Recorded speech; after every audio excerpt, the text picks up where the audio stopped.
కడియం శ్రీహరి గారు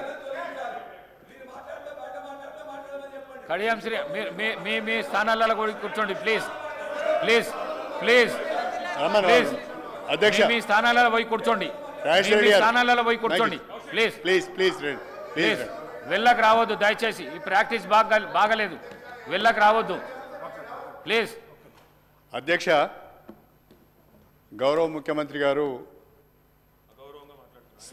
సభకు వచ్చిన తర్వాత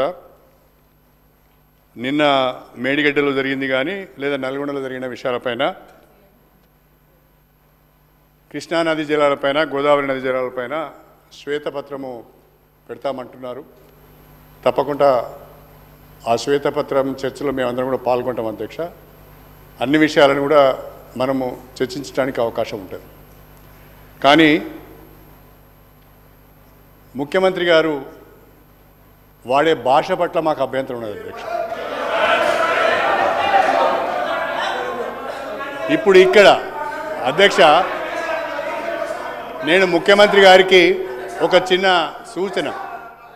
మీరు కాంగ్రెస్ పార్టీ ప్రెసిడెంట్గా ఉన్నప్పుడు ఎన్ని విషయాలైనా మాట్లాడవచ్చు, కాంగ్రెస్ పార్టీ ప్రెసిడెంట్గా ఎన్ని విషయాలైనా మాట్లాడవచ్చు. కానీ ముఖ్యమంత్రిగా తెలంగాణ రాష్ట్రానికి ప్రతినిధిగా, తెలంగాణ ప్రజలకు ప్రతినిధిగా నిండు శాసనసభలో మీరే సహనం కోల్పోయి మీరే వాడరాని భాషను మాట్లాడితే మీరు ఒక ఎగ్జాంపుల్ను సెట్ చేసినట్టుగా భావించవలసి వస్తుంది. ఇది మంచి పద్ధతి కాదు అధ్యక్ష. నేను ముఖ్యమంత్రి గారు సమయం పాటించాలని నేను కోరుతున్నా. వారికి ఓ ప్రధానమైన బాధ్యత ఉంటుంది, వారి పట్ల రాష్ట్ర ప్రజలకు గౌరవం ఉంటుంది. ఆ గౌరవాన్ని కాపాడుకునే విధంగానే ముఖ్యమంత్రి గారు మాట్లాడాలి తప్ప కోమటిరెడ్డి రాజగోపాల్ రెడ్డి యొక్క మాట్లాడితే బాగుండదు అధ్యక్ష అని ఈ సందర్భంగా చెప్పదలుచు. రాజగోపాల్ రెడ్డి గారు నా వ్యక్తిగతంగా నా పేరు తీసుకొని మాట్లాడాడు. నేను వినండి ఒక మాట, రాజశేఖర రెడ్డి గారు ఇప్పుడు నా పేరు తీసుకొని మాట్లాడారు. ఏమని?